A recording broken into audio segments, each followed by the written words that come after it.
Assalamualaikum warahmatullahi wabarakatuh. Bismillah, alhamdulillah, salatu wassalamu ala rasulillah wa ala alihi wa sahbihi wa mawala, la hawla wa la quwata illa billah wa ba'du.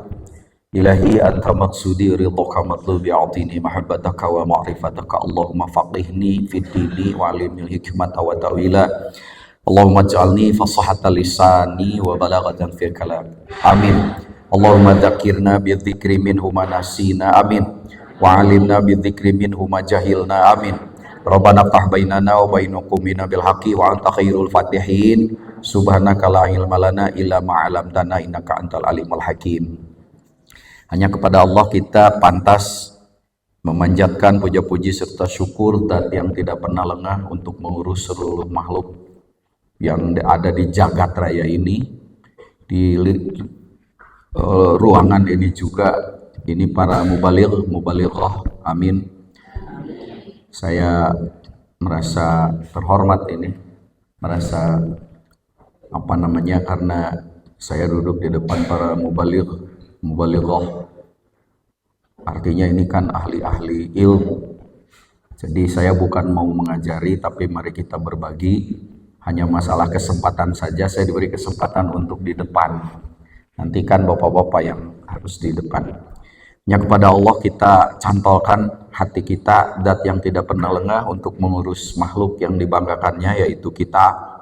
Di ruangan ini saja ada berapa orang ini peserta? Oke. 60. Ya, 60. Berarti ada 60 denyut jantung, Pak, yang berdenyut di sini, dan itu diurus oleh Allah.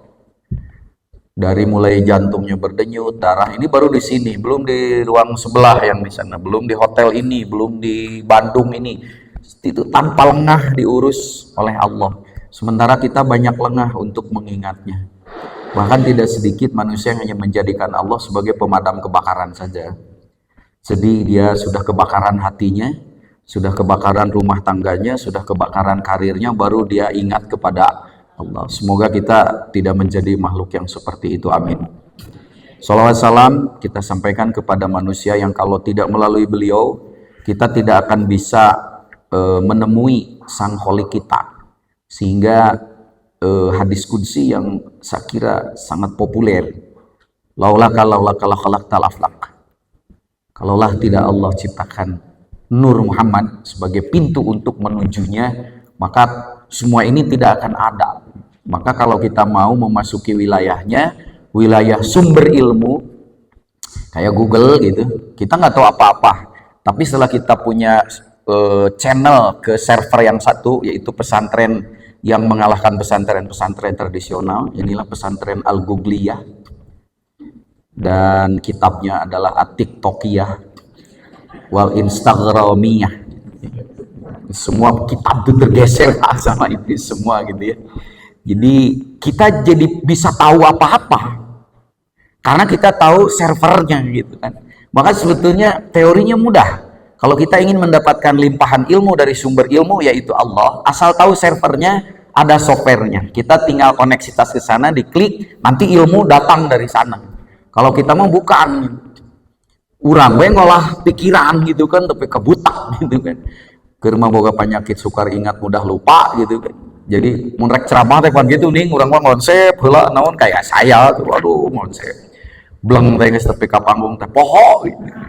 Kita lupa itu koneksitas kepada sumber ilmu. Kalau kita tahu koneksitasnya, sebetulnya tinggal menolkan diri saja. Kita koneksitas ke sana, nanti ilmu ngaburudul dari sana. Nah itulah software Nabi Adam yang mengatakan subhanaka la ilma lana illa ma 'allamtana.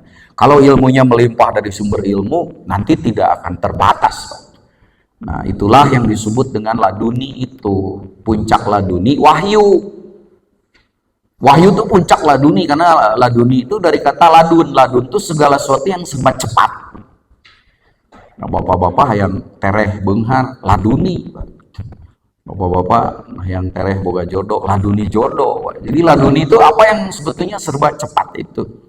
Nah nanti ketika kita koneksitas ke sana, insya Allah ilmunya ngaburudul. Tapi pusat koneksitas itu nggak bisa kecuali melalui pintu. Siapa pintunya? Nur Muhammad. Tapi Rasulullah sendiri mengatakan, anak Madinatul ilmi wa aliyun babuhu lagi. Jadi itu etikanya, Pak. Dan jangan main-main dengan pintu, karena pintu itu batas di mana eksistensi kita ada. Jadi disebut di dalam karena ada pintu. Cek nu di luar, urang di jero, ku sabab aya panto. Cek nu di jero, batur di luar, ku sabab aya panto. Jadi lamun tidak melalui panto, itu jelas Pak urang teh aya di mana. Maka jangan main-main dengan pintu. Nah, pemubalik itu kan sebuah rumah besar.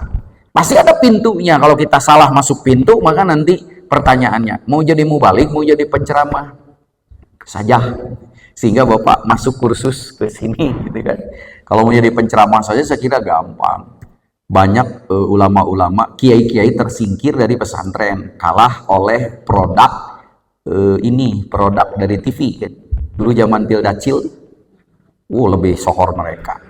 Kalau ini paling Pildalot. Panggil Karolot. Jadi ini nanti ada Pildalot ya. Saya lihat di acaranya itu ada Pildalot nanti. Ya nggak apa-apa, cuman luruskan niat kita mau apa nih ke sini, mau jadi mubaligh atau mau jadi penceramah saja, karena itu akan menentukan nanti di mana eksistensi kita. Sudahkah masuk melalui pintu yang tepat atau ternyata itu hanya hanya cara saja untuk eksis gitu. Ini adalah hal-hal yang harus kita tentukan dari awal. Itu sebab maka saya kebagian materi yang sebetulnya rada berat gitu, etika dakwah bagi mubaligh, dan ininya saya kira sudah dibagi dan tidak perlu diuraikan karena ya bapak-bapak kan tukang memberi ceramah gitu. Jadi paling susah itu Pak menceramahi yang tukang ceramah itu. Ya ini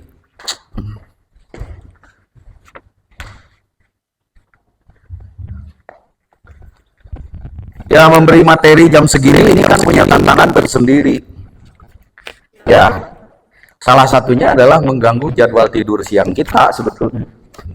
Ya, tina naon lah asal boga laduni we peureum oge ditanya nyaho kabeh tina naon sok. Bagi saya nggak ada masalah rek-rek ini ge. Jadi nanti kita akan tahu etika mubalik ini mau diarahkan kemana gitu. Karena ada etika, ada moral. Ini prolog saja. Kalau moral itu aturan yang sudah baku. Tapi kalau etika, bagaimana si subjek menaati apa yang ada di aturan. Nah, eta nu hese mah Pak. Misalnya ini para mubaligh ini, kalau mau tahu tentang etika dakwah dan etika dakwah disamakan dengan moral meskipun itu keliru, gampang. Tinggal baca kitab Min Akhlaqid Da'iyah. Bahwa seorang dai harus A, harus B, harus C, harus D. Wah, itu kita sudah tahu.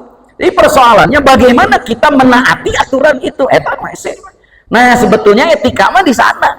Model kita ngomong tentang Quran. Nah, Quran mah sudah jelas aturannya begitu kan, sama kita juga suka diceramahkan. Tapi kumaha carana sikap orang menaati eta kan itu mah Pak. Da kiai ge pan ari ngomong mah pinter. Ya, ieu mah sim kuring gitu sok disebut kiai ku batur. Da sim kuring teu ngaraos. Tapi bagaimana kita menaati aturan itu kan tidak mudah. Ya di luar mah mana juga pangtaatna, di mana mah teuing tanya ka pamajikanana. Kan banyak kiai yang di luar kayak harimau gagah Pak, balik ka imah jadi ucing. Iku pamajikan nama di kieu-kieu. Biasa sudah ngarepot gini. Ini mah pengalaman simpuri di luar masa gagah. Wah jadi meong balik ke iman jadi ucing udah. Ini yang kita khawatirkan kan? Kenapa? Etika Pak. Dari urusan moral mah mana aja tukang ngomongin moral tuh. Ini nggak boleh, itu nggak boleh, ini dalil. Wah. Tapi kan kaku sama yang disebut jadi kiai ngomong dia jadi pakai tajwid. Enggak, pakai tajwid. Jadi ya pakai kol-kolan. Kang sehat, alhamdulillah sehat. Apa itu ukurannya? I don't know. Ini etika Pak. Ini etika.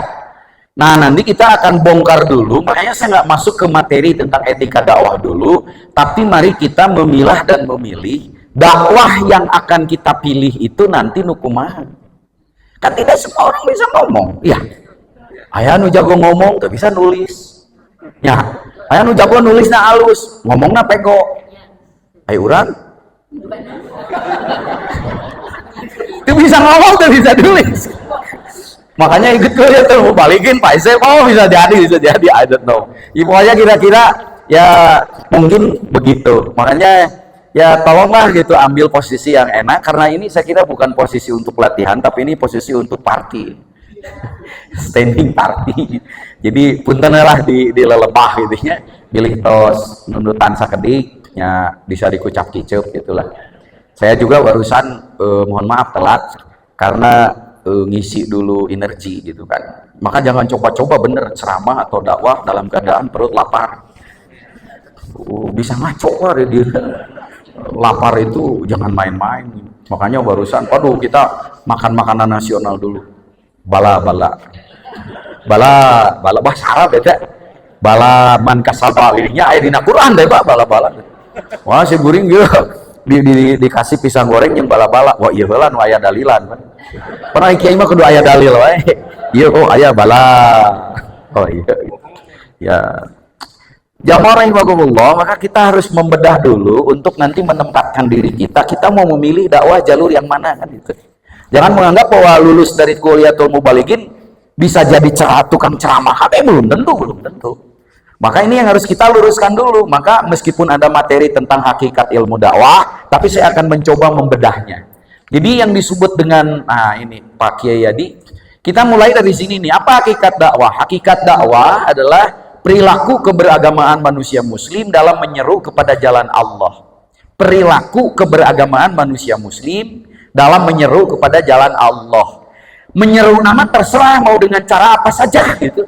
Jadi tidak perlu harus semua menyeru jalan Allah tuh pakai peci, pakai sorban, nganggo gamis. Tidak perlu, karena tidak semua orang suka itu. Bahkan ketika ada identitas keagamaan dipakai, mereka sudah jaga jarak, Pak. Maka saya sering ke lapangan kemana tidak memperlihatkan identitas kiai, ngoboy. Alhamdulillah tadi aku. Saya masih ibu tuh nu panggelisna nu beureum teh. Mau ngaji ke satu daerah. Nah ini Pak penting Pak, apa yang disebut dengan analisis halayak itu. Kami kadang datang itu lebih awal dan tidak memperlihatkan identitas. Datang kanu kawinan dan ngomongna eta. Kusabab ge sore, alhamdulillah diangken teh. Cenah atuh, ieu rencangan panganten sumuhun sih teh atuh telat cenah Kang. Ieu na ge tos teu aya tos diberesan awi was teh. Rencangan kasara kaduanana we. Mah cenah lingi we di dinya tuh. Kayak pengantinan juga istirahat cina ayeuna oh mohon saya teh sawios dupi anu ieu nana acarana naon itu cenah wengi bade aya ceramah ujungan tosan Pak Profesor penceramahna di Bandung cenah jero hate sidik aing aruan nari nu apa Pak. Akhirnya saya jalan-jalan dulu ke situ. Oh ternyata di sini mah saya ngobrol dengan penduduk setempat. Kang ade dia nusok ceramah na wah jadi Pak Kiai cenah kudu loba bodorna. Jadi lamun teu itu cenah ulah serius terus ulah ngabahas ieu ngabahas kita dapat tuh bahan dakwah tuh dari mereka. Siapa saja kiai yang sudah ke sini ini. Sampai saya tahu oh kalau wilayah Pantura mun teu ngaku goreng pamarentah teu laku mau balik. Jadi kudu haram, murtad itu, bener itu, kakara laku di dinya mah kitu Pak pasaranana teh. Tapi lamun kabelah kidul gitu, di dinya mah kudu bodor gitu. Mun di tengah-tengah mah kudu rada intelek. Saya tidak berpikir tentang itu. Yang penting Islam itu sampai. Kenapa? Tidak semua orang suka masjid, awas hati-hati. Tidak semua orang suka majelis taklim. Tapi pesan ilahi harus sampai, itu dakwah namanya. Makanya Bapak tau ngotot pakai kopiah bodas bunuh di sangarepan mana punten. Jager hungkul. Saya orang BNN, Pak. Orang-orang yang pemakai narkoba itu mereka juga ada yang pengen kembali kepada jalan Allah. Di terminal itu kan banyak. Siapa yang menyentuh itu? Bapak gugurkan di masjid, ya jamaah masjid saroleh KB wajar Pak. Gak di masjid Pak. Iya, sok bapaknya di masjid. Atuh panggilan. Tapi entong ka majelis taklim atuh ka majelis tak lazim dah sok. Ka hotel aya bujur aya naon. Eta dakwah mana dinya. Makanya misalnya dakwah kepada tempat pelacuran. Hati-hati itu. Nanti ada ini dakwah apa nih kalau masuk ke tempat itu. Kalau saran saya lebih baik ibu-ibu. Saya mun bapak-bapak mau altar ibu menceramah dari. Dulu tuh di Jatinangor ke sana. Jatinangor ke sana ada punten namanya Ciromen gitu. Ya, itu nama masjid yang ada di luhureun terminal, Pak. Hampir saya kasih nama Aromedia dulu. Ya, kenapa? Ya siapa yang mau peduli ke sana? Gak urang mah kan sok stigmatis. Atau mau pelacur, sidik eta lu kudu didakwa. Bapak boga pemajikan santri, solehah, wajar. Coba tewakan dan itu melalui program SWTS. WTS bukan wanita tukang salak, bukan. WTS, wanita tunasusila. Programnya gampang, SWTS. Suamisasi wanita tanpa suami. Dan itu pasti ngararampok kabeh. Itu baru dakwah, Pak. Bapak tidak bisa ngomong kayak saya, tapi lamun ngadeukeutan jelema, sakali ge langsung da Bapak tukang ngadodol. Ya, mun sakali ngomong teh, waduh langsung asup kana hate. Matak loba nu katipu kan? Kunaon eta teh dipake alat dakwah. Aya nu dakwah itu teu bisa ngomong, teu bisa nulis, tapi manehna mah panggil jeung jelema, Kang jiga nama keur loba hutang. Ini apa ya beda tina kicupna Kang. So uratakan ieu tarari kabeh gitu, dipencetan, ternyata luar biasa. Ternyata dengan cara mijit lebih mudah untuk memasukkan pesan nilai. Dan ternyata itu salah satu model dakwah. Ya, apalagi Bapak bisa memiliki kemampuan untuk terapi misalnya di sini. Yang tong disebut dukun lah. Tapi kalau menurut saya dukun dengan dekan itu beda dua huruf, Pak. Antara dukun dengan dekan. Karena banyak dekan yang lari ke dukun, mau jadi dekan. Jadi Bapak pilih mau jadi dekan, mau jadi dukun kan. Itu kalau orang sedang sakit ketika diajak ke jalan pameran gampang. Nah, sieun pae. Sok Bapak, jelema keur gering. Diajakan sholat gampang, nu jak-jak mah hese. Kenapa tidak memilih itu? Karena potensi Bapak dakwahnya di situ kan bisa jadi. Nah, ini yang akan kita bedah. Makanya ya oke lah kita perluas dulu. Hakikat dakwah itu apa sih? Ya perilaku keberagaman manusia muslim dalam menyeru kepada jalan Allah. Hanya ada beberapa dimensi aktivitas. Satu, aktivitas dimensinya itu dimensi difusi. Dua, transformasi dan transmisi. Yang ketiga, internalisasi ajaran Islam. Punten ia pakai sasi-sasinya. Yang dalam prosesnya melibatkan unsur-unsur ini. Satu, harus ada dai. Yang kedua, harus ada mad'u. Dai ya bukan, kayak ini kita suka kadang-kadang ngeri nih. Fakultas dakwah gitu, ditulisnya pakai K, Pak. Kalau fakultas dakwah, orang-orangnya para daki.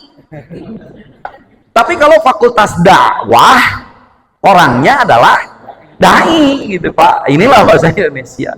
Jadi kalau ini kita dakwah ya ini para daki gitu ya. Baik.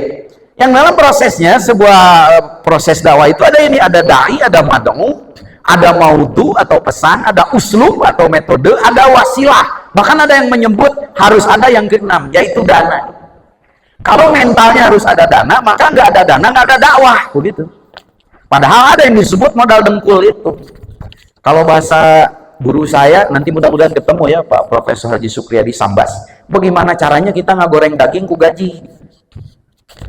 Ya, kan daging itu suka ada lemaknya ya. Ya bagaimana menggoreng daging dengan lemak yang ada? Maka jangan punya logika, tidak punya modal atau ada modal ada dakwah. Apa begitu logikanya? Emang Nabi mau modal dulu? Modalnya apa? Nah ini kan yang harus kita pahami. Makanya ada yang mengatakan nomor 6 itu bukan syarat mutlak. Yang penting ini nih, ada dai-nya, ada mad'u. Ada dai-nya, ada mad'u. Bapak bicara sendiri di depan, siapa yang mendengarnya? Kecuali Bapak mendakwahi jin. Nah, itu nggak ada masalah. Kalau bisa ilmu jinnya, jinologi. Saya punya ustadz yang dia diberi kelebihan oleh Allah untuk mendakwahi dai-nya di luar kita. Ada bisa dibuktikan, Pak. Bisa dibuktikan. Saya tanya, naonan si TDD-nya ada dawahan jin. Ada dawahan jelema mah hese kan. Mending ada dawahan jin we, karena ini nih ayatnya, ohnya boleh. Kurang mantan ke apalnya, bagaimana dakwah dengan jin gitu ya. Yang ada mah kita didakwahi jin biasanya kan gitu. Ada mad'u. Nah, mad'u ini nanti kan berstrata, Pak. Itu yang saya bilang, nggak semua mad'u bisa kita giring ke masjid, nggak bisa. Justru yang di luar masjid ini yang banyak. Ini yang kita pikirkan gitu. Makanya nanti kita akan lihat dimensi-dimensinya. Ada pesan. Nah, pesan ini hati-hati Pak dengan pesan itu. Karena seorang pendakwa atau penceramah kadang-kadang ego. Dia nggak tahu analisis kebutuhan halayak gitu loh. Dia sudah nulis sendiri, materi sendiri, dibawa ke satu daerah, dibawa ke satu lingkungan, dibawa ke satu kelompok manu. Terus dia ceramah. Pertanyaannya, apakah yang dibutuhkan materinya itu oleh masyarakat itu? Itu yang tidak pernah dipikirkan. Makanya dakwah kita tuh ngawur gitu, penting rame. Tapi materinya tidak sesuai kebutuhan dari manu, karena nggak mikir tentang analisis pesan. Itu Pak, saya nitip itu. Makanya kenapa yang tadi itu, saya datang misalnya ke situ, saya nanya dulu, di sini masyarakatnya gimana? Kebutuhannya apa yang sih dibutuhkan? Oh, Pak Kiai di Dimo punten ceramahnya ini. Meskipun itu harus tetap waspada. Bapak harus hati-hati ketika diundang oleh seorang panitia. Ada panitia yang menjerumuskan kita. Saya pernah mengalami itu dulu. Pak Kiai dengan segala macam, bahkan ngale panyer ti heula kan. Kitu nya Kiai sok dipanyer ti heula. Tinggi juga wayang golek wae cing teh, ini ada uang apa namanya? Uang DP ya. Delivery pay gitu ya. Nah, dia pesan, "Oke, punten tolong dibahas ini. Oke, percaya wes teh. Nggak tahu menjerumuskan. Justru masalah itu masalah yang sedang sensitif di sana. Turun di panggung bisa dia kena dompet. Untung orang boga jurus eta Cibarusah. Batur muruk orang papisah. Jurus Cibarusah. Makanya hati-hati sama yang undang itu. Ketika dia meminta pesannya tentang ini, nanti dulu kita cek dulu analisis halayak. Ini contoh. Kenapa perilaku keberagamaan kita, umat itu tidak jelas peningkatannya dan nggak bisa kita ukur? Karena si dai-nya dia tidak mengukur apa kebutuhan halayak dari aspek pesan. Contoh, nini aki-aki. Mad'unya yang seperti ini tidak perlu diberi masalah-masalah yang sangat viral sekarang. Kenaon nini aki-aki mah hiji we jampe pae Pak, kumacarana pae husnul khotimah, kumacarana hidup dari ibadahnya itu sisanya dengan prinsip satu, ikhlas. Kenapa? Karena kadang-kadang mereka itu dihasilkan dari satu generasi yang membaca Qur'annya saja kadang-kadang punten Pak, buah maca Qur'an agetin alaten gitu Pak. Mata tong kaget goiril magdelubi alaihim walad lalin. Manu tulisan alaten. Bapak nyadar nggak nih di Quran ini sudah rusak cara membaca kita karena ada transliterasi laten. Allah ditulis Allah atuh. Ya siroto jadi sirathal. Goiril magdelubi alaihim walad lalin gitu sok ali. Nah teruksak itu bacaan Quran. Ya makanya kita sedang mengupayakan gimana caranya kita mau mesen Al-Quran sebanyak 1000 eksemplar yang tulisannya itu kita pesan sesuai dengan bunyinya. Nah ruksak Pak, kanyahoan teh pas aya gelemur anu maot tahlilan Pak, pan maca Yasin ditarikeun dia nih. Ayo bapak-bapak meureun eta ada hayang tarik teh ditarikeun ya Asin. Gua kabeh ngalil ka si eta. Nanya ya Asin, oh dia bacanya dari Yasin yang Arab. Kalau Arab kan ditulis ke Latin, mun panjang teh hurufna 2. Salah naon sih Bapak eta? Mikir Pak. Itu aja beresadeun Pak. Iya. Salah referensi itu. Ini jamaah kita itu ada di aspek itu. Ya ini aki-aki ayo dibere masalah viral. Ngerti gen henteu. Gimana caranya mereka dengan ibadah yang ada dididik untuk ikhlas? Berarti kan tinggal diberi ilmu ikhlas. Gimana kalau bacaannya goreng? Kan ayat Bilal pada saat Bilal sedang adzan, itu ada yang iseng Rasul yang disuruh adzan siapa? Bilal. Ngapain dia terus yang disuruh adzan? Kata si eta anu sok pasohah teh. Kata Rasulullah, emang masalah buat lo? Dari Rasulullah kan Bilal mah tunjukkan shotnya juga tidak pasohah. Apa dibalik itu? Mafhum lafahnya. Gue lebih pasohah dari dia, begitu. Kenapa tidak pilih gue? Ya, apa kata Rasulullah? Biarin dah Bilal mah ikhlas. Berarti ke orang-orang tua yang seperti itu tidak perlu kita paksa untuk fasohah dan balaghah. Ajari ilmu ikhlas. Bagaimana dengan sholat yang ada, ikhlasnya dapat. Karena ikhlas itu perilaku akibat. Kalau perilaku akibat ada software yang harus diterapkan dulu ke situ, software ikhlas, baru perilaku ikhlasnya keluar. Jangan jamaah itu ikhlas. Nah, ikhlas mah akibat, betul. Kasih aja softwarenya, masukkan ke dalam kolbunya, nanti ikhlas keluar. Kata-kata saya mungkin nanti akan dipahami nanti di ujung dari materi ini bagian yang kedua. Keweh lah gitu. Baik. Nah, apalagi uslub, metode Bapak sudah pas belum? Dengan daya nalar yang ada di situ. Jangan semua dibabat dengan monolog, Pak.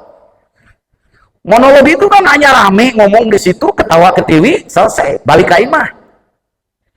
Ini makanya mereka itu hanya menjadi masyarakat pendengar, tapi amaliyahnya belum tentu, Pak. Kalah sama yang gerilya itu satu-satu. Kenapa tidak merubah metode? Apalagi media yang kita pakai, apalagi sekarang. Makanya banyak teman-teman saya yang merubah metode dakwahnya, tidak pakai aksesori kiai lagi, tidak pakai udang-udang, tapi mereka terjun langsung ke masyarakat. Ada yang melalui melalui pemberdayaan sampah, anak-anak jalanan dan lain-lain, yang mereka tidak membawa aksesori keagamaan, tapi isinya itu media itu, Pak. Dan media kadang-kadang menentukan. Dakwah yang bagus, medianya gagal, bisa jadi. Jika Bapak ceramah, yuk di imah, wah ini bakal seru. Dongkap kadinya, ternyata sound sistemnya butut. Bapak geus ngadahar bala-bala juga biasa. Jabaning begitu datang kadinya tuh langsung disuguhan sangu, tuh urang geus nyerocot. Apa yang terjadi, Pak? Buyar semuanya. Baik, next.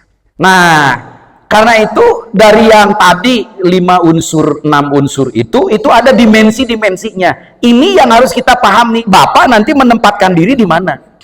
Satu, ada dimensi difusi. Kalau dimensi difusi, penyebaran pesan Islam itu yang penting tersebar gitu. Ini yang paling banyak kita di sini. Ini disebut dengan dimensi tabligh, Pak. Jadi terserah ini mah, yang penting Islam itu menyebar, orang tahu bahwa itu Islam. Ini yang dipakai itu rata-rata teknik hitobah. Baik hitobah langsung, ceramah kayak gini. Baik hitobah yang bersyarat, khutbah nikah, khutbah gerhana. Ataupun misalnya hitobah tapi bermedia. Ini kan media, Pak. Ini media. Tapi sekarang ada yang lebih canggih lagi. Apa? Televisi. Ada lagi yang lebih canggih. Eta al-YouTubiyah. Sekali ngomong di YouTube, tidak hilang lagi. Terus itu bisa menyebar ke seluruh segmen asal tahu tekniknya. Maka kalau misalnya kita nggak tahu tentang penggunaan teknologi, agak susah juga karena sekarang zamannya zaman teknologi.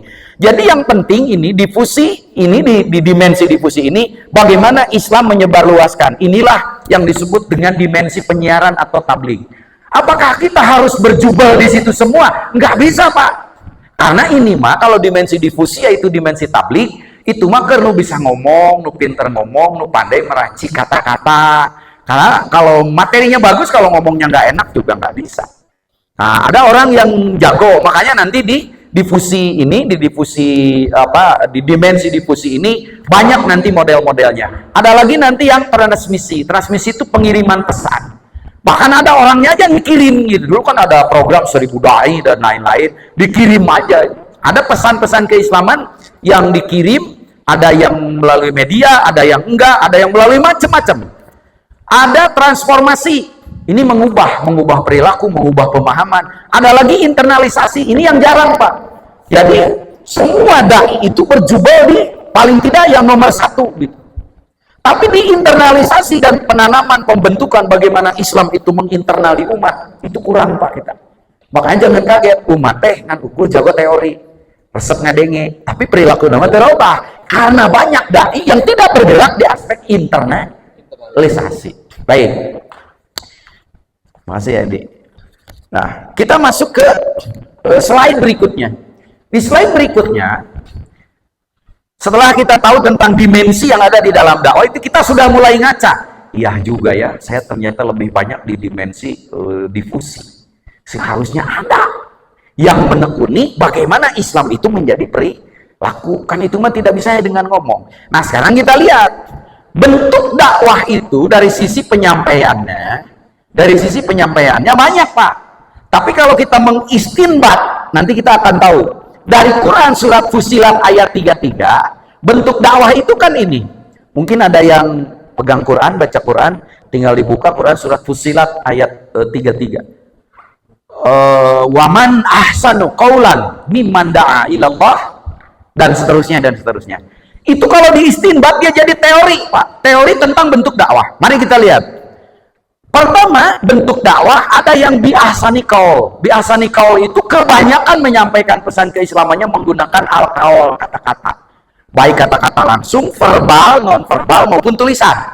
Maka di dalam bentuk dakwah yang bi'ahsani qaul itu ada dua bentuk. Ada tabligh, ada irsyad. Apa itu tabligh? Tabligh wujudnya bentuk dakwah dalam bentuk ini. Khitobah. Ini khitobah. Menyampaikan pesan melalui ceramah.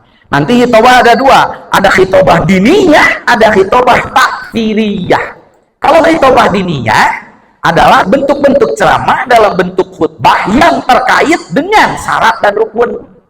Khutbah Jumat, khutbah nikah, itu khitobah, Pak. Tapi khitobahnya itu khitobah diniyah, tidak bisa sembarangan, harus ada awalannya, pembukaannya harus ada ini, ada sholawat, ya, ada syahadat, ada wasiat dan seterusnya, ya, terutama wasiat takwa. Nah, tapi kemudian ada yang disebut dengan khitobah taksiriyah. Kalau khitobah taksiriyah mah hampir nggak ada etika, hampir nggak ada syarat rukun, maksud saya etika harus ada, dan ini kan materinya. Contohnya apa? Ceramah umum. Ceramah umum mah siapapun bisa. Makanya banyak dai-dai karbitan nu maca Quran ge punten pasalengkah, tapi pisirieuna luar biasa. Era ini pernah kita alami. Makanya nanti ada artis jadi dai, ada dai jadi artis. Ya, era ini kita temukan. Makanya dia sudah punya branding, Pak. Tapi maca Qurannya terwale laku. Wah, di segmen masyarakat tertentu orang nu kuliatul mubaligin geus 2 kali. Laku-laku. Kenapa ya? Masalah branding, Pak, ini. Masalah branding. Jadi ini juga penting. Dan ada dai yang gila branding sehingga waduh, aksesoris segala diterapkan udeng-udeng. Iyo makan naon demi sebuah branding. Karena memang kadang-kadang branding itu penting. Ya, personal branding. Dan sekarang ada ilmunya. Nanti di public speaking dan lain-lain itu personal branding. Di personal branding ini penting. Kalau di dalam dunia tabligh kayak gini ada yang disebut air personality. Air personality itu kepribadian di udara.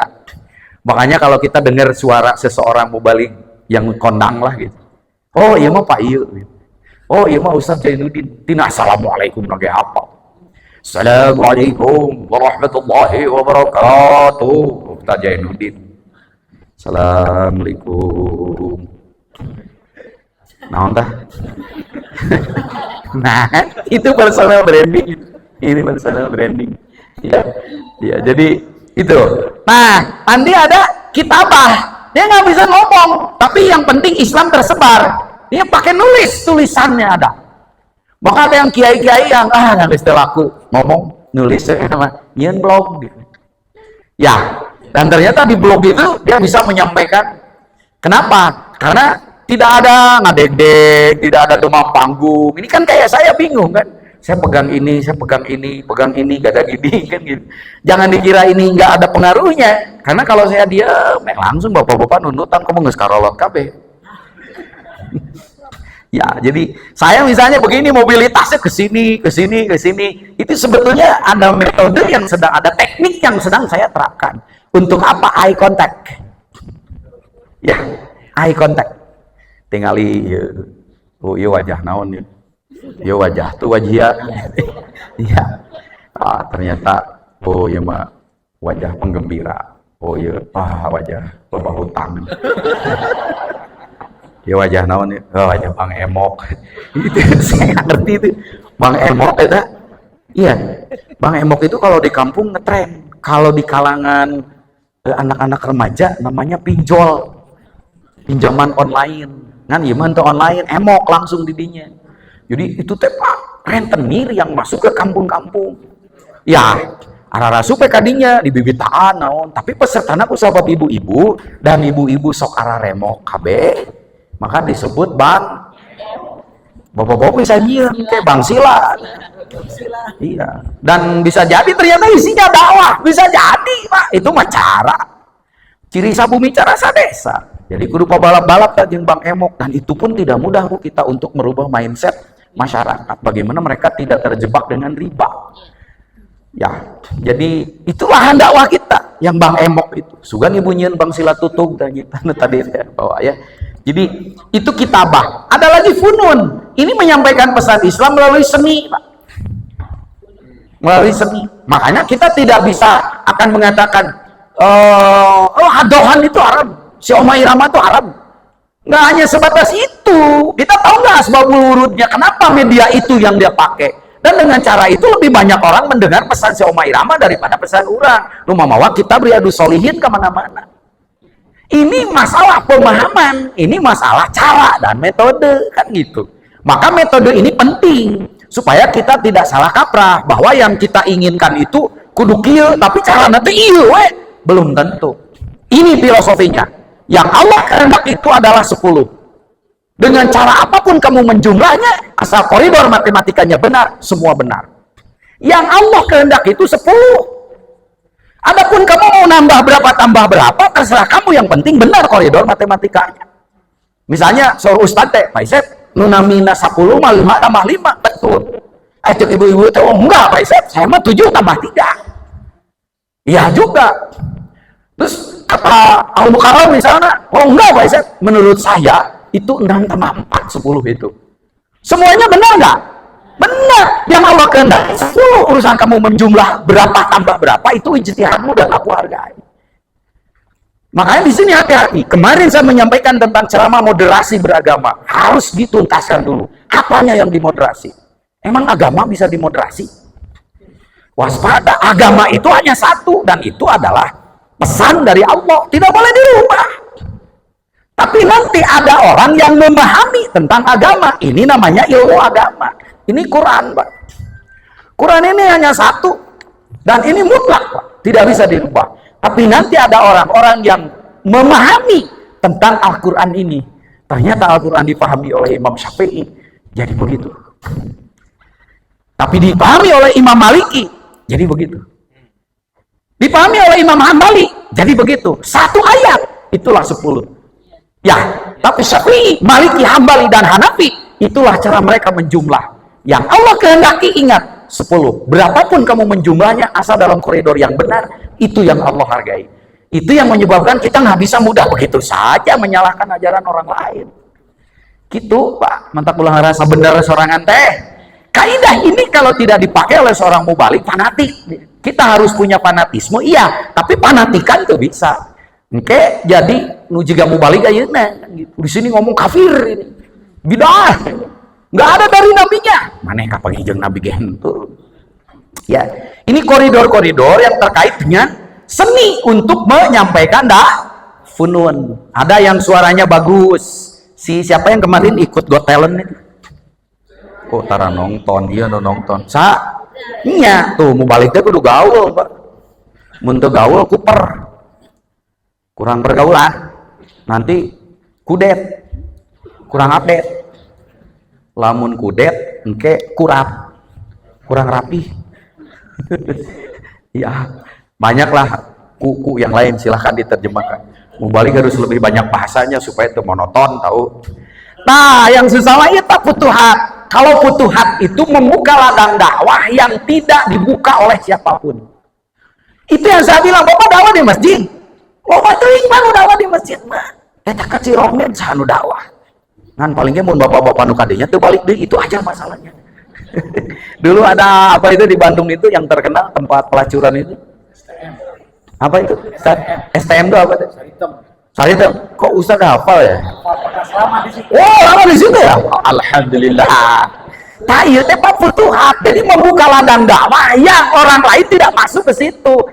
Tak kakara aslina mau balik, Pak. Ai ceramah kawe di majelis taklim udah geus saroleh. Minimal di majelis taklim saroleh.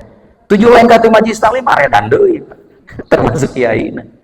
Ya, Ini yang harus kita pikirkan. Siapa yang mendakwahi mereka tuh yang di tempat pemulung? Ya.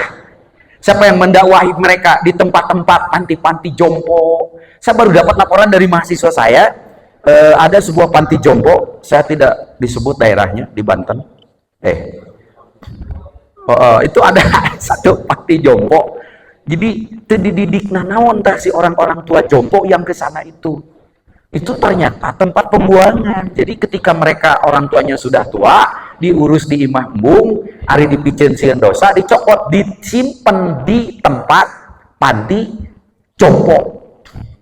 Dan ternyata si orang tuanya yang dibuang itu dia merasa bahwa dia itu dibuang oleh keluarganya. Maka dia sudah dalam kondisi apa coba terhadap keluarganya?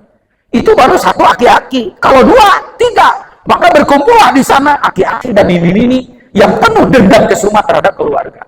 Ngariung didinya, kan tidak ada tempat untuk penyaluran. Mereka ngobrol, ayo mereka para sehat didinya, kuat sili kacak sili naon. Pak, bisa saya enggak? Harus saya bilang kamu ke situ. Kenapa? Itu lahan dakwah. Begitu Bapak membuka lahan rimba itu futuhat namanya. Siapa yang mendakwai anak-anak yang tukang yang ininya pakai apa? Tato, kelompok apa itu namanya? Fang, ya. Fang gorengna, fang bauna, fang belegugna. Itu kelompok fang, Pak. Yang di mobil itu kan suka cek ngomong nama tingkah mana, nyanyi nama tingkah mana, penting mah gini we. Dan mereka menggunakan itu supaya kita takut. Jadi kalau tidak memberi kita terus dikikiu nih. Ya ngomong nanti di pinyerian kurang nih. Ah, Bapak bisa makan ya, kami mah tidak bisa. Ngasih 1000 aja buat kami tidak akan sengsara, Bapak. Meninggalin teh nate. Tapi arek dibikin mengganggu keikhlasan, Pak. Ya, ini kalau kita kasih dipakai makan apa dipakai beli obat, kan mengganggu keikhlasan, Pak itu. Makanya kudu ikhlas gitu. Udah orang mah ikhlas teh sok dipilih. Ya, ini futuhat, Pak. Itu juga lahan dakwah. Maka tidak perlu berjubel semua di majelis taklim, Pak. Ada lagi yang irsyad. Nah, irsyad mah ini yang disebut dengan bimbingan konseling. Tidak perlu di sekolah seueur nu kudu dibimbing, Pak. Ada lagi istisqa. Kalau istisqa itu bagaimana menyebarkan pesan keislaman, dakwah, tapi melalui pengobatan. Siapa tahu di sini ada yang jago bekam. Siapa tahu di sini bisa meruqyah. Meskipun tidak semua yang kesurupan mempan dengan ruqyah, harus dengan rupiah. So ibu-ibu demam, waduh, geus make doa Nabi Ibrahim dia nih, ya narukuni bardan musliman alayya, kama bardan musliman ala Ibrahim, geus 100 kali anggar demam kene. Niteng di rupiah, Pak, di rupiah nu beureum taplokeun langsung tuh kan aku langsung Pak turun. Ini mohon maaf ya, saya sedikit-sedikit humor lah jam sakieu mah tuh aduh. Komun ini aki-aki. Dan ini juga tes untuk apakah diksi yang saya pilih itu didengar enggak. Itu aja, Pak. Ya, pan respon jamaah teh beda. Anu saya ngomong tadi itu kan dia mah Bandungan, saruri, aya nu henteu. Unyem. Batur geus eureun seuri ka kala seuri sih eta mah. Ya aya apa jamaah teh gitu. Kenapa? Karena dia membawa ilmu dan egonya. Ya, saya kan tidak tahu di sini. Siapa tahu di sini ada orang yang terhormat di pesantren, setiap saat orang-orang suntangan.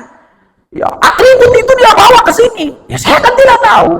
Biasanya jelema suntangan kabeh, ya saha sih nu ngomong da aing ge tukang ngomong bisa jadi gitu. Halo.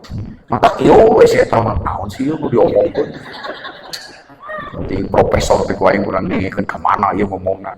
Beres di dia teh ilmuna teh lain diserap nu aya salah tanu tadi diomongkeun teh teu bener eta teh kudu nama kieu, Pak. Ya aya nu kitu kudu aya keur contoh, Pak. Kudu aya biar nanti kita bongkar ini pribadi apa yang kayak begini. Makanya bisa jadi yang datang ke sini bukan membawa gelas kosong, dia sudah membawa air dari mana-mana. Awak datang geus dieusian ku ilmu. Matak datang ka dieu, dan geus aya eusian teu meunang nanaon, aya ge modal. Tapi kalau Bapak membawa gelas kosong ke sini, insya Allah setetes air pun bakal nyangkrung di gelas itu. Itu, Pak. Kenapa? Aduh. Mematahan tukang mematahan mindset. Baik. Ke bawah ada. Jadi nanti di sini ada yang jago bekam rukyah. Bapak buka aja. Apa itu? Lembaga pengobatan. Nabring, Pak. Daripada di panggung, Pak. Udah ring, Pak, darah ratahan apa, Pak. Kira sok singsinan ku Bapak. Tapi singsinan nanti aduh, Bu, punten ya, Pak. Jika ibu sholatnya ada jarang, subuhun kiai. Iya ngajenol Bu di dia. Anu para sholat subuh mah katingali ya nana teh kieu. Ieu teh aya jinan ya ngaranana teh si ieu, Pak. Jadi kumaha nya teu biasa ieu mah gitu. Ieu mah kudu bari sholat subuhnya wiridna. Cadu bungkuk lamun teu daekeun tah. Nah, sieun modal. Dan itu kesempatan kan buat Bapak. Iya. Itu alat dakwah. Jadi kenapa harus berjubel semua di majelis taklim? Itu yang saya bilang. Kan ada orang yang diberi kemampuan oleh Allah. Dia tidak merasa. Tapi kenapa oleh Allah ada orang yang digiring ke dia? Datang-datang, nih punten itu pun anak pada ngalahirkan. Oh cek si mi teh atuh kabidan we. Hanteu mi pan mi mah osok ngadua, osok tawasul, bade nyuhunkeun cai we. Pandoakeun cek si mi teh aing kudu maca naon. Kan aya nu kitunya. Padahal siapa yang menghadirkan orang datang ke mi? Selembar daun kering jatuh atas izin Allah. Itu utusan Allah yang datang untuk memberitahu tentang apa yang ada di mie. Cek mie teh ada tuh bisa nanaon. Oh bacana teh kieu. Ku kituna ku kieuna Al-Fatihah. Baca Al-Fatihah. Tuh, jung cenah balulkeun ya ka dieu. Padahal si mie ge bertanya-tanya. Aduh aing cageun deui nya. Alhamdulillah isukna teh mau bakal ka hayam. Isuk bakal mie, aduh alhamdulillah terus lewas serangan sini. Nah, itu pekerjaan siapa? Allah. Ngomongin apa tauhidna. Karena kita itu nanti banyak terjebak yang disebut hijab meureun lamun bahasa tasawuf. Hijab afali. Hijab afali itu kayak begini. Saya kan tadi lapar gitu ya. Pengumuman ieu kuehnya. Kue can didahar. Karena tadi sudah makan bala-bala. Saya lapar, makan bala-bala satu di pasihanku kiai tadi. Jeung cai segelas. Dan saya alhamdulillah kenyang. Hijab afali saya mengatakan, abdi kenyang ku bala, abdi leungit haus ku sabab hijab. Hijab. Kenapa? Kita itu kenyang bukan bala-bala, ada yang maha mengenyangkan.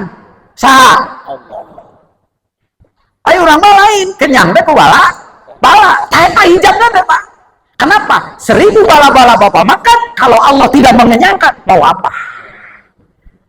Maka lamun orang sudah dilepaskan dari hijab itu, begitu melihat air teh samarakan da teu ningali cairna, tapi ngahormati anu gaduh cairna. Allahu Akbar. Mantak minum gitu. Wah, nih itu macam bismillah. Itu hijab, Pak. Dan itu banyak hijab di kita. Ya, nah ini yang terkait dengan masalah istisqa tadi. Bahkan ada yang lebih parah lagi, yaitu gering hate. Lain gering hate lever bukan. Gering hate beda keceupna ini. Bawa ikut ka dieu teh ku sabung geus betah di imah. Ieu jakeut tatangga. Ya urang bilunya naon aya kuliah tuh mau balik. Orang lain mau balik. Nu penting mah daripada di imah pas ya we. Heueuhnya ini ka dieu bisa jadi. Bapak-bapak misalnya tadi nyatu tadi deh apa singa di luar kucing di imah gitu kan. Bisa jadi bapak-bapak ngumpul di majelis taklim ternyata geus teu barakah di imah dan geus teu dihargaan ku pamajikanna asal nama di posrona ngan posrona na di masjid loba tukang ojek ari ka masjid aing era di kopea ini teh ka masjid.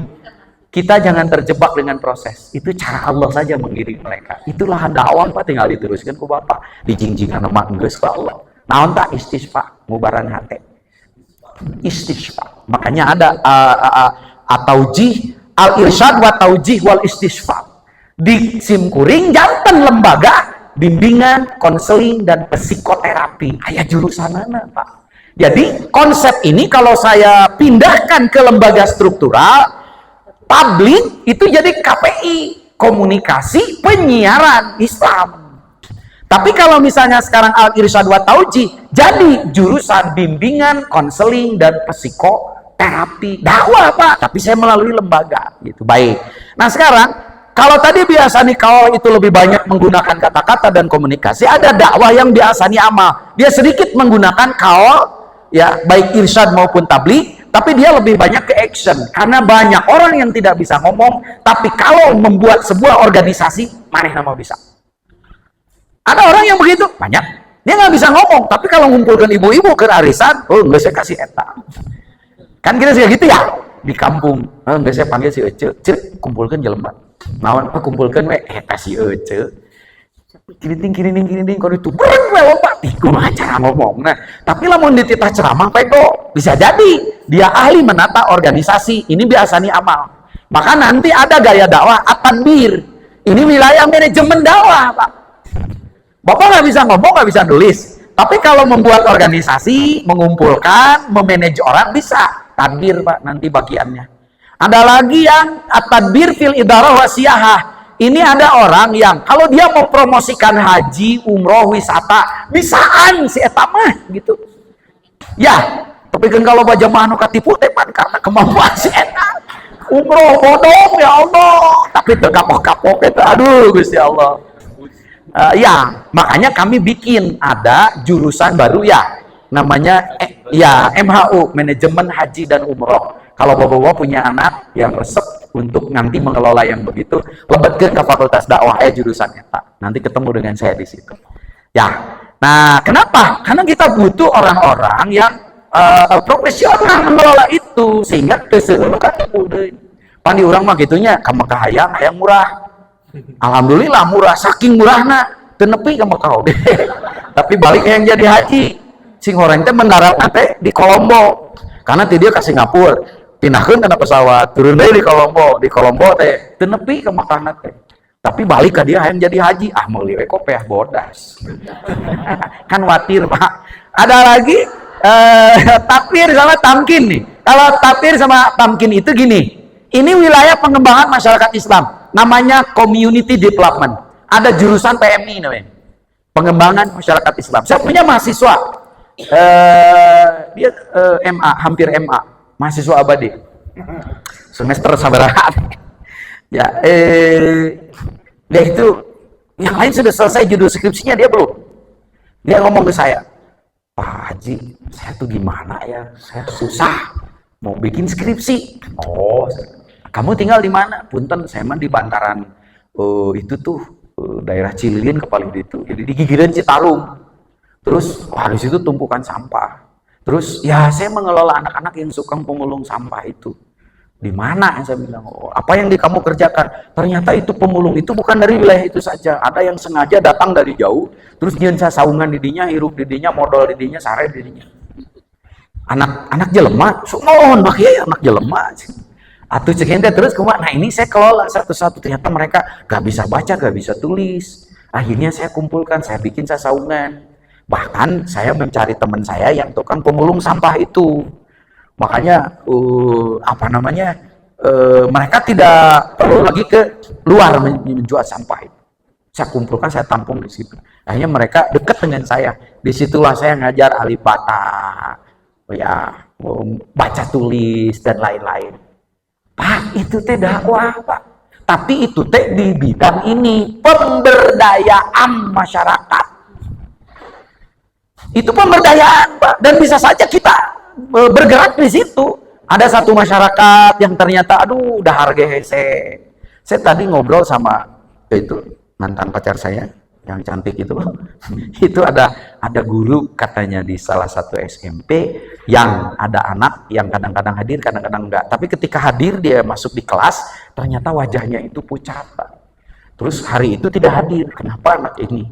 Akhirnya ada seorang guru, ibu-ibu dengan suaminya datang ke situ. Begitu datang ke situ, Masya Allah, ternyata anak itu sedang dalam kondisi menggigil. Begitu dicek, Masya Allah, kelaparan. Ini di wilayah Kota Bandung, Pak. Kamari itu kejadian. Teka bayangnya di wilayah Kota Bandung gitu. Begitu ditanya, ternyata ibunya kerjanya serabutan. Dia punya adik. Si ibunya ini yang membayar SPP dan lain. Maka dia cerita bahwa kadang-kadang sehari, 2 hari tidak ketemu makan. Kadang-kadang giliran, Pak, hari ini puasa, adiknya yang makan, besoknya itu, Pak. Datanglah ke situ. Lalu kemudian dicek, ternyata ke sekolahnya juga belum nunggak itu pemberdayaan, Pak. Dan dengan cara begitulah maka lebih mudah memasukkan pesan-pesan keislaman. Ini yang dimanfaatkan oleh saudara-saudara kita yang berbeda agama. Dakwah, Pak. Maka dakwah dengan misionari beda tipis. Ya, itu sebab mun mangih masyarakat nuk itu tong waka dibere ayat pinuhan heula pejitna. Halo. Iya, itu lebih efektif daripada bunda kudu hayo maca ikro guru bisa.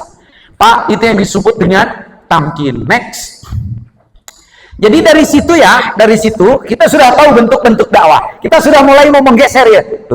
Orang mangke arek di dia dah komunitas sama atau saya bisa jadi. Mulai sekarang itu harus sudah begitu. Baik. Nah, bentuk dakwah dari sisi interaksi. Kalau interaksi antara dai dengan madu, ini ada dakwah nafsiyah, terus ada dakwah fardiyah, ada dakwah fi'ah, ada dakwah hizbiyah atau jam'iyah, ada dakwah ummah, ada dakwah qabailiyah syu'biyah.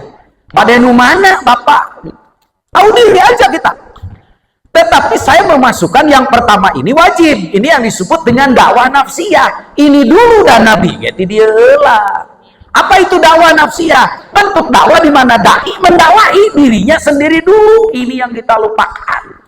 Orang yang nggak beres diri cara angges loba ngomong keluar. Alus dalil nama peperihan atau orang tuh bisa ngajak-ngajak batur. Tidak terlalu salah, tapi can bener gitu. Apa bahasanya ya? Saya tidak tahu. Ternyata ini yang dilupakan. Setelah ini terbentuk, baru Nabi dakwah fardiyah. Dakwah fardiyah itu bentuk dakwah di mana dai mendakwahi seorang hiji-hiji. Kan ada tuh saudara kita yang memilih metode itu ya. Dia datang ke rumah silaturahim, ngobrol dulu. Itu dia fardiyah, Pak. Fardiyah. Tapi setelah nafsiyahnya beres. Jangan berharap dakwah fardiyah akan efektif kalau diri sendirinya belum beres, dan itu tenyunah banget, Pak. Tenyunah banget. Bahkan kita takut dengan ayat kaburo maktan indallah antakulu malah. Kalau orang yang dakwah nafsiyahnya selesai, mohon maaf Pak, ngomongnya itu seketekudu gogorowokan. Orang mabeak ti koro ngomong tenerak karena batur. Nah, datu tina hate. Mun ngomong lain tina hate, moal ditarima deui ku hate. Paling ku celiung. Saya punya maha guru yang luar biasa ketika dia ngomong. Teu perlu gogorowokan juga saya. Komo tepikeun ka, wah gogorowokan. Wow, akbar, takbir, takbir. Tidak perlu begitu. Ngomongnya datar, tapi nyecek tekan hate ngomong. Nanti ada prinsip-prinsip ini yang disebut dengan qaulan thaqila. Qaulan layyina, qaulan karima, qaulan sadida. Nah, sekarang kita nakar. Ngomong kita ini nerak tuh ke jamaah. Kenapa? Bereskeun heula ieu Pak dakwah nafsiyah. Kalau dakwah nafsiyah tidak beres, yang tadi itu kita ngomong ke sana kemari, malah kita sendiri pelakunya. Kan mengerikan. Dakwah fardiyah. Nah, nanti dakwah fardiyah ini dai mendakwahi satu dengan model yang tadi, mau takbir, mau tamkin, mau istisqa, terserah. Tapi ketika ini sudah mendakwahi orang lain, maka ini dakwah fardiyah. Nanti ada mulai fi'ah. Nah, fi'ah itu kelompok. Ada fi'ah qalilah, ada fi'ah katsirah. Kalau fi'ah qalilah, dia mendakwahi jamaah dalam bentuk kelompok kecil, satuan-satuan kecil. Ya, bahwa tidak perlu gogorowokan. Saya mah tuh bisa datang ngajinjing beas. Jika Sayyidina Umar itu kan malam kan operasinya. Dengerin, aduh, sudah besok hari dia. Kadang-kadang dia sendiri, tapi tidak memperlihatkan kekhalifahan kan. Bajunya compang-camping, manggul beras. Tok, assalamualaikum. Salam, saya dititipi ini oleh khalifah. Oh, iya tuh. Malam tadi tuh kami ngomongin Umar, karena ternyata dia ngomong aja, kami kelaparan, oh gitu. Ya udah maafin, ini dari Umar. Ternyata eta Sayyidina Umar efektif ada. Dan itu yang dipakai oleh saudara-saudara kita ke pelosok-pelosok. Makanya mereka tuh perlu didalilah. Jajalan heula we pejitna. Ini kelompok-kelompok kecil itu. Ini yang disebut dengan sistem sel. Saya kira ini akan lebih efektif. Tapi ada yang sudah mulai fi'ah katsirah. Nah ini sudah bukan qalilah lagi, ini sudah fi'ah katsiroh. Ibu punya majelis taklim, naik lagi karena ceramah ibu bagus, apalagi pakai itu al-youtubiyah, lalu kemudian tersebar, yang diharap bukan jamaah tapi subrek ya. Ini subrek. Ya yang apa-apa, itu sudah katsiroh. Bahkan ada dakwah hizbiyah atau jamiah, dai dengan objek kelompok organisasi tertentu. Di sini, ini sudah organisasi TKM nih. Bahkan di sini ada organisasi. Mungkin di sini ada NU, mungkin di sini ada Muhammadiyah, mungkin ada Persis, mungkin ada Muhammad NU. Pak Abimah persis Pak, juga Muhammad NU. Nah, Abdi ngadosenan di perguruan tinggi Persis. Tapi S1 saya, S2, S1 sama SMA saya di Muhammadiyah. Tapi sekarang banyak diakui oleh Kiai NU. Jadi status saya apa? Status saya itu persis juga Muhammad NU, Pak. Kan ada orang yang butuh kartu anggota nih ya kan kayak gitu ya. Supaya dia penting aya KTA. Nah, mana Muhammadiyah Persis? Tingali. Oh, mana Muhammadiyah. Ayo pas katingali, nah mana kunut euy. Urang Muhammad NU itu. Itu ini Pak. Ya kayak partai ini mendakwahi partai ini, itu sudah hizbiyah Pak. Udah hizbiyah itu. Sampai kemarin dari koalisi ini jadi koalisi Amin gitu kan. Itu dakwah hizbiyah Pak. Sudah dakwah hizbiyah itu ya. Jadi ada dulu kan organisasi apa gitu, atas nama itu dia bawa bendera ke sana, sedekah nama saeutik nu penting bendera. Itu kan hizbiyah Pak. Baik. Ada lagi dakwah ummah. Nah ini dai dengan objek massa. Ya kita lihat ada kiai-kiai yang memiliki kemampuan retorika seperti itu. Misalnya ada dai 1.000.000 umat, 1.000 umat, ya orang mah 100 umat ya lumayan lah. Ya jadi itu sudah massa. Dan ada orang-orang yang diberi harisma seperti itu oleh Allah. Datang misalnya Abah Habib Lutfi ke satu daerah, masya Allah itu massa berjubel di situ. Apa yang membawa dan menggiring mereka? Wallahu alam, tafakuri Pak itu. Tafakuri Pak, kok bisa gitu ya? Ya, ini ada bagaimana cara menggiring ke situ. Konon itu pasukannya itu malaikat yang menggiring itu ke sana. Jadi bagaimana persoalannya kita berkenalan dengan malaikat. Lalu kenal dengan divisi malaikat. Dan malaikat teti tahun Pak. Lain apalkeun. Yuma Jibril, Mikail, Israfil, Ajrail, Munkar, Nakir. Hayo dia apalkeun. Iya, ada malaikat-malaikat itu adalah makhluk-makhluk yang memang itu diperuntukkan untuk menggandeng kita. Emang Rasulullah tuh boga jeger. Jeger Rasulullah tuh ada KSAL, Kepala Staf Angkatan Langit, malaikat Jibril. Pertanyaannya, Jibril geus pensiun kan? Halo? Nah, tuku ibu tadi wawuhan yang ilmu ada kasih eta. Iya, carana wani piro. Karena Jibril itu satu ini ya, panglima, nanti ada kan komandan divisinya. Namanya Jabroya Yail. Jabroya Yail itu pasukan divisi malaikat Jibril. Jadi kalau kita kenal dengan dia, nanti pasukan-pasukannya itu yang akan mengawal kita. Wawancara nyawani piro kayak di bejaan kayak di ujung lah ya.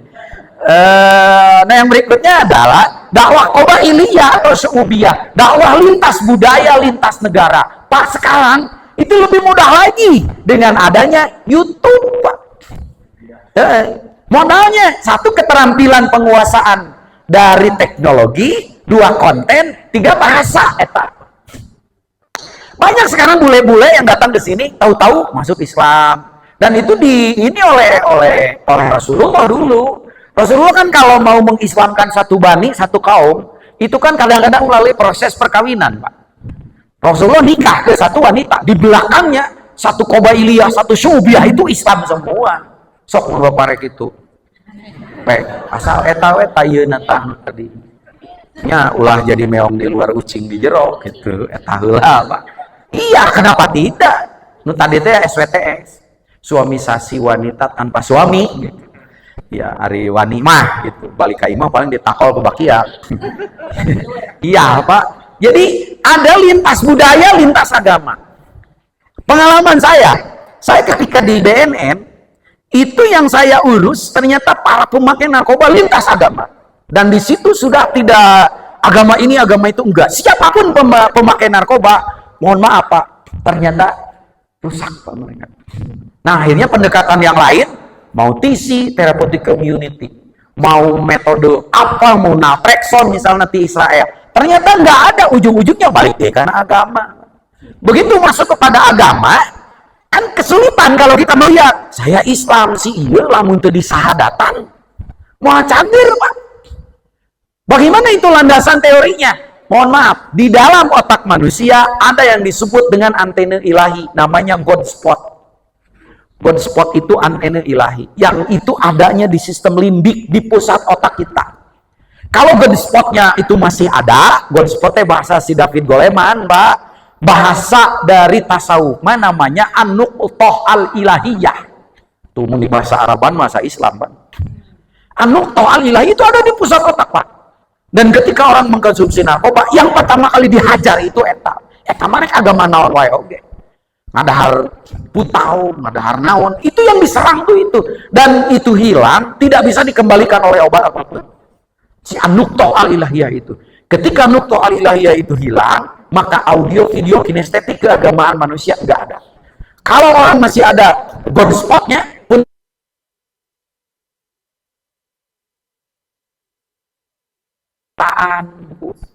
ya menaik nangis katutup kubang emok tah si eta teh itu si God spot teh nya God spot nya teh katutup kudu kieu tah ayo kikieuan tek panggeus jalale berapa dia teh terus bisa katutup itu Pak, dan itu hanya bisa dihidupkan oleh kegiatan keagamaan. Jadi lamun teu salat teu naon ieu punten bisa lowbat pasti lowbat spiritual. Ya, kumaha lowbat spiritual? Nah, tadi diajak ngaji, diajak sholat, punten gancang capek, gancang tunduk. Tapi diajak healing, mun urang rek liwat ya nu ngahalangan, healing, sia. Bapak pernah lihat nggak? Mudah-mudahan bukan istri jeung nini bapaknya. Rumah dia dengan majelis taklim itu paling 2 lengkah. Mun ngalengkah 2 lengkah, tapi ke majelis taklim nepi itu. Kenapa saya sampai dahan ke Masjid Al-Jabar nepi, Pak? Ya, kenapa? Lowbat spiritual. Kenapa? Ieu tah teu pernah dibere kuota. Jadi kuotanya ini hidup itu nu tadi salat, zikir, ibadah-ibadah itu masuk ke sana.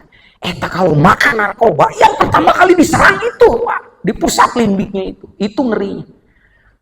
Dan saya ingat ada hadis Rasul yang mengatakan begini, idza syarabal khamra kharaqallahu satru wa kana syaitanu waliyyu wa sabu wa basaru.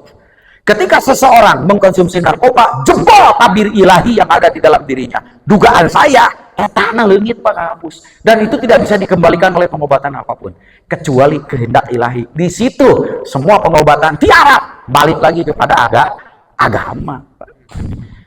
Nah ini Pak. Nah saya melihat orang-orang yang kena narkoba itu dari berbagai agama yang berbeda. Untung saya dari perbandingan agama S1-nya. Saya kuliah S1 di perbandingan agama, Pak. Bukan pertandingan agama, perbandingan agama. S2 filsafat. Jadi saya tuh iya maki. Oh, mereka menemukan sosok yang sama, cuman manehna teu apaleun eta teh ngaranna teh Allah gitu. Panaringaran pangeran mah ulah cenah cek batur, Pak. Kudu cek pangeranna sorangan. Kul innani anallah. Kudu cek Allah. Lamun cenah cek batur teh sa dijieun pangeran, buat teu pantas dijieun pangeran atuh si eta. Akhirnya dengan bahasa dia saya sampaikan. Ujung-ujungnya syahadat, Pak. Dan ternyata aneh. Dengan syahadat ditawajuh cek bahasa suruh, ditawajuh, ditalkin diri Allahan. Cager, Pak. Tapi dengan pengobatan yang ada itu nggak bisa.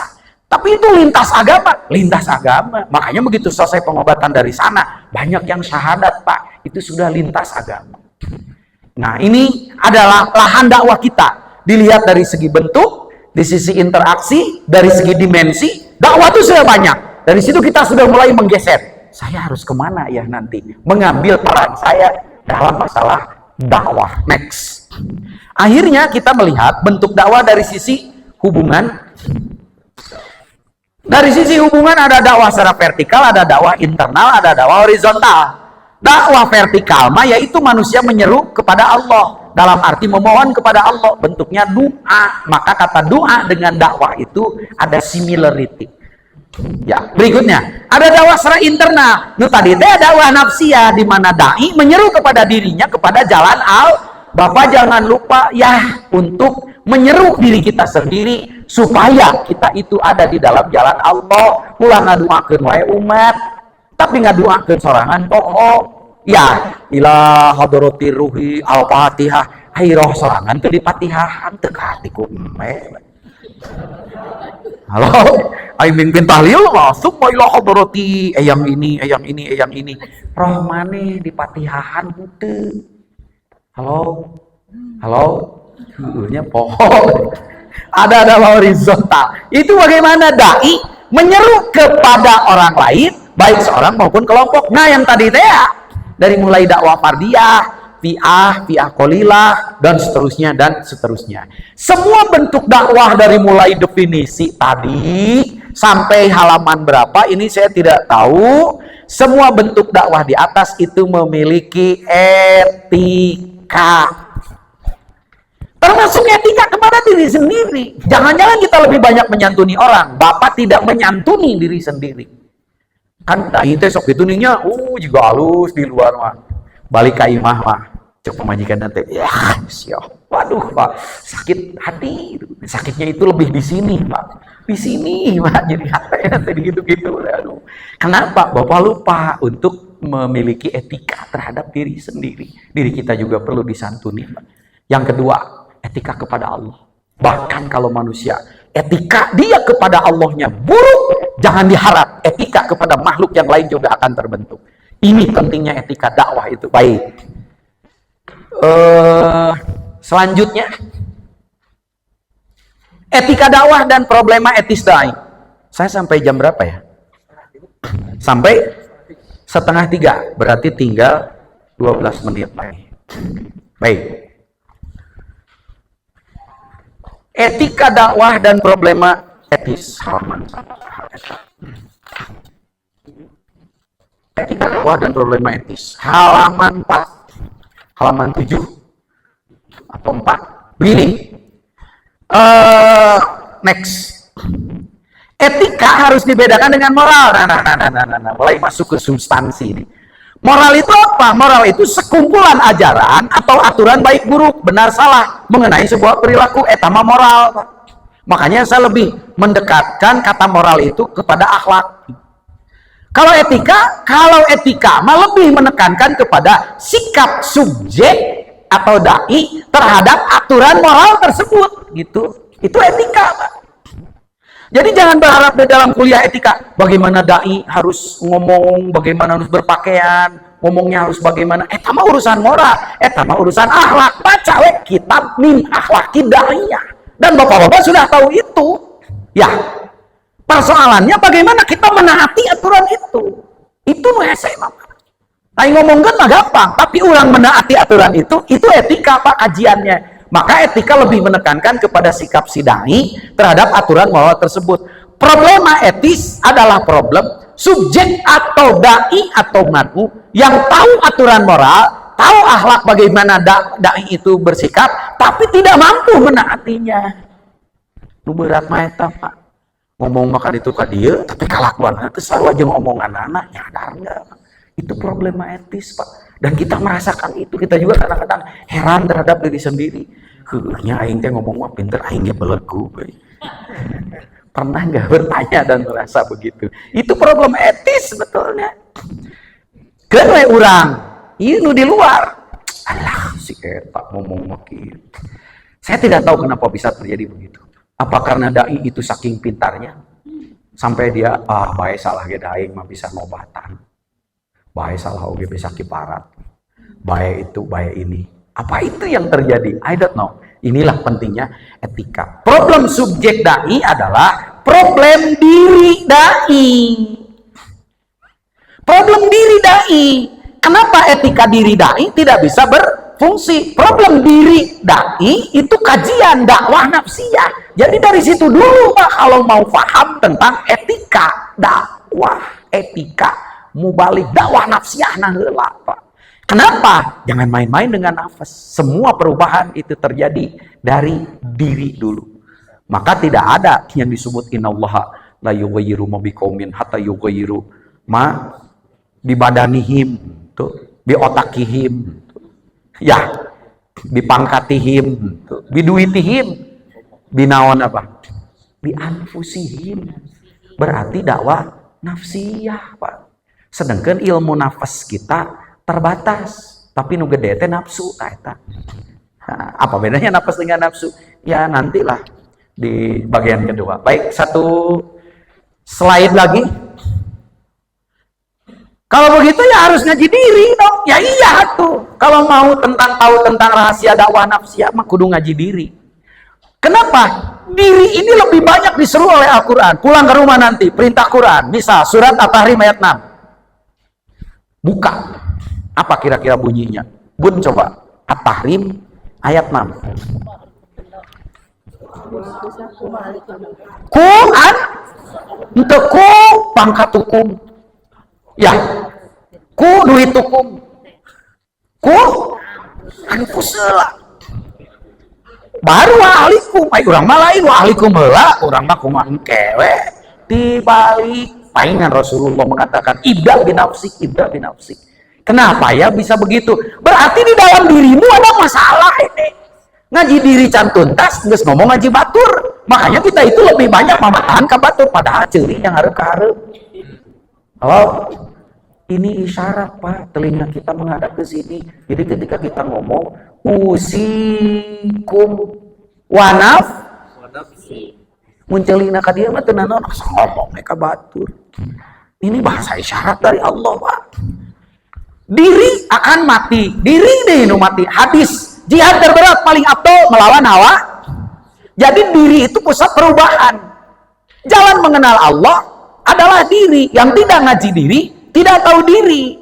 Tujuan ngaji diri supaya dan sadar tahulah. Berarti ilmu nafsiyahnya ini yang harus kita dalam ilmu nafsiyahnya beres maupun keluarga beres Pak. Nah ini yang dilupakan. Jadi tidak ada pesantren dan kiai-kiai yang menggali itu kermah ilmu ieu teh kubelana di pengkal-pengkol sampai pada akhirnya kita itu lebih banyak keluar dakwahnya. Ngaji diri. Halaman berikutnya apa ya Ayadi? Nah, diri itu yang mana sih yang ada di dalam diri kita?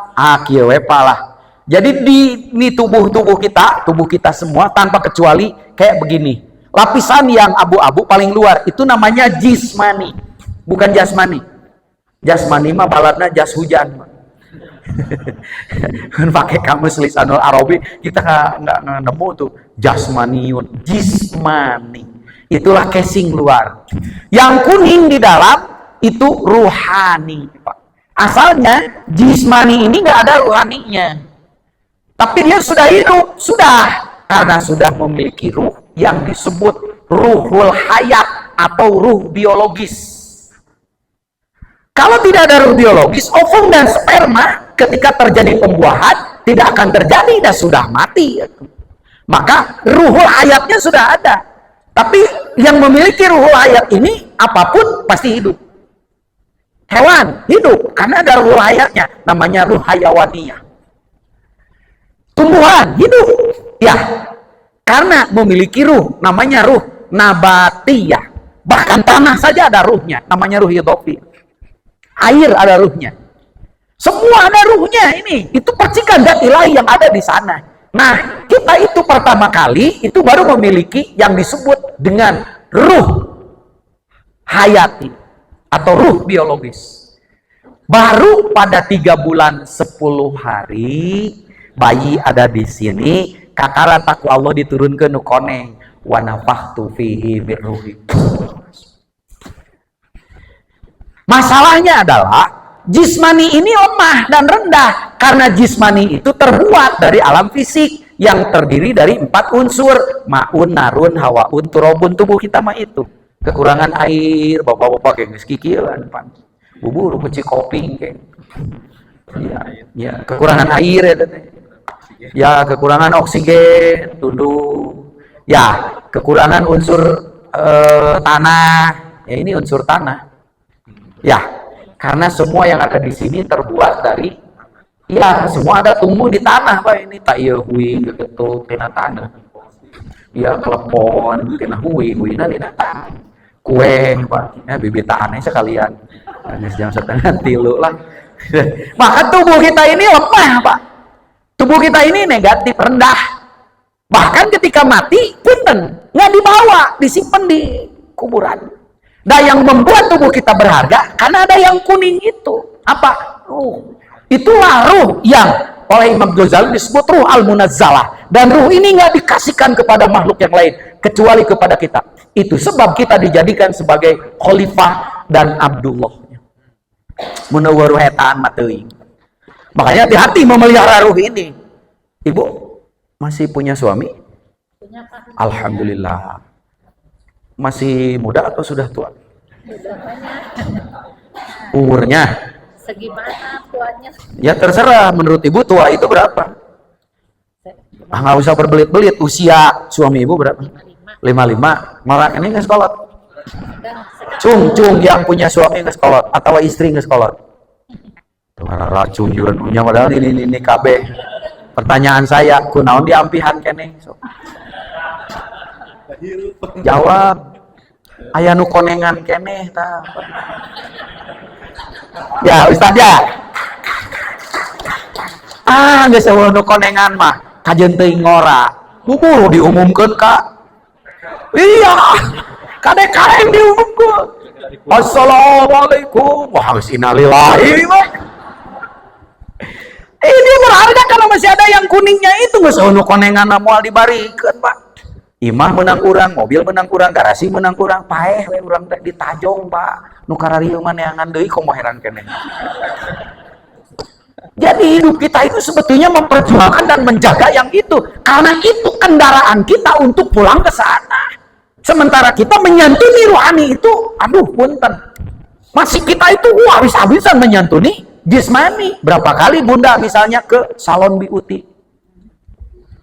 Ya, kenapa? Aduh, jarawat sautik ke buburu. Facial non baru. Yo, facial. Rohani na korodok mah teu apaleun si eta mah. Iya, padahal hidup kita itu.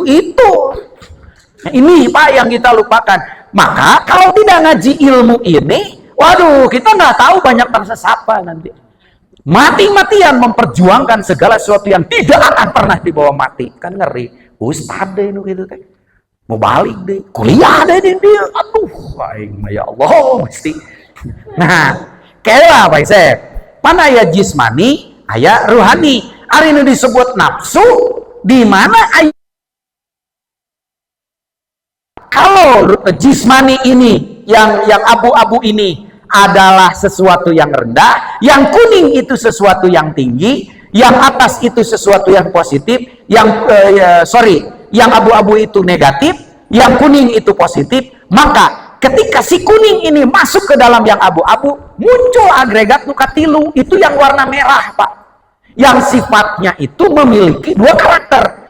Makin keluar dia makin memiliki sifat jismani, makin ke dalam dia memiliki sifat rohani. Rohani positif, jismani negatif. Nafsani bisa positif, bisa negatif. Rohani eling, jismani edan, nafsani edan. Nah, kapangi sia nama. Paingan aing sok edan eling. Berarti nafsani Bapak. Apa isi nafsani? Nafsu itu. Punten nafsu lain nu ngenap-ngenap hanapeun. Eta mah kirata, eta mah. Kira-kira nafsu itu adalah agregat yang muncul setelah masuknya ruhani kepada jismani, dan dia memiliki 2 karakter. Wa nafsi wa ma sawaha fa alhamaha fujuraha wa taqwaha. Aku ciptakan di dalam diri manusia itu yang disebut dengan nafas. Yang nafas itu memiliki dua dorongan, dua karakter. Yang disebut dengan ilham. Satu ilham fujur, dua ilham takwa. Ilham fujur, resepna kana bujur. Rek kiai, rek ustad, pertama kerceramah ke celang cileun mekir. Yang anu geulis, ai pelaban nu geulis mah matak simpuring ge kabelah dieu we. Da kadeu mah rungsem. Eta teh ilham fujur.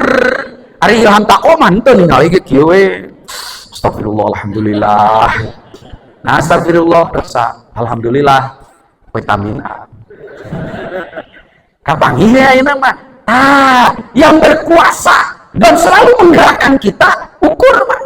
Kalau rohaninya yang maksimal karena dia itu optimal, maka yang menggerakkan kita itu rohani Pak. Dan rohani mah pun kan itu rek. Tapi lamun jasmani, nah ukur karena urusan dunia we. Mun nafsani nafsu sakapeung kana dunia, sakapeung ka akhirat, sakapeung edan, sakapeung eri mata hidupna edan. Nah lolobana edan, mata hidupna edan. Assalamualaikum warahmatullahi wabarakatuh.